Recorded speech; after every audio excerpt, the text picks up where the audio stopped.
सर्व मान्यवर मंडळी आपल्या सोबत यावेळेला जोडली गेलेली आहे। आपल्या सगळ्यांचं स्वागत करतो आणि थेट मी आता चर्चेकडे वळतोय। प्रवीण दरेकरजी, आपल्यासाठी हा महत्त्वाचा प्रश्न आहे। गेले 5 दिवस मुंबईमध्ये सुरू असलेलं आंदोलन आपण पाहिलं। सरकारने त्यावरती तोडगा काढत उपोषण मागे घेण्यास विनंती केली आणि अखेर उपोषण मागे घेण्यात आलेलं आहे।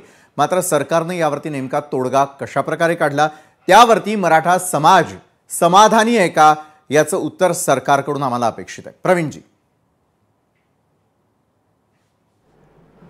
मला वाटतं सरकारने एक सुखद अशा प्रकारचा दिलासा मराठा समाजाला या निर्णयाच्या माध्यमातून दिला आहे। सर्वप्रथम मनोज जरांगे दादा आणि आमचे मराठा बांधव आंदोलक यांचं मनापासून मी अभिनंदन करतो की अशा प्रकारचं यशस्वी एखाद दोन मागण्या राहिल्या आहेत, पण एक चांगलं यशस्वी आंदोलन या ठिकाणी झालं आहे। खरं म्हणजे मी राज्याचे मुख्यमंत्री माननीय देवेंद्र फडणवीस साहेबांचं मनापासून अभिनंदन करतो, आभार मानतो की अनेक आरोप अनेक टीका खालच्या पातळीवर झाल्यात, तथापि जराही विचलित न होता संयमानं धाडसानं या ठिकाणी मराठा समाजासाठी त्यांनी निर्णय घेतला।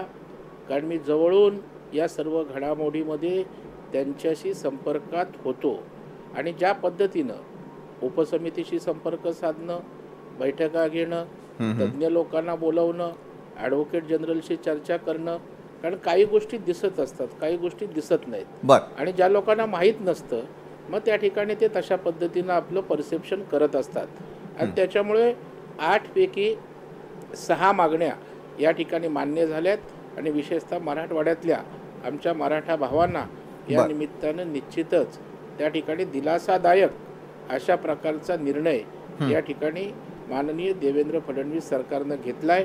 त्याबद्दल मी दोन्ही उपमुख्यमंत्री आमच्या उपसमितीचंही त्यांनी खूप परिश्रम घेतले, आमचे विखे पाटील आणि समितीने, आणि विधिज्ञांचं पण मनापासून अभिनंदन या ठिकाणी करतो।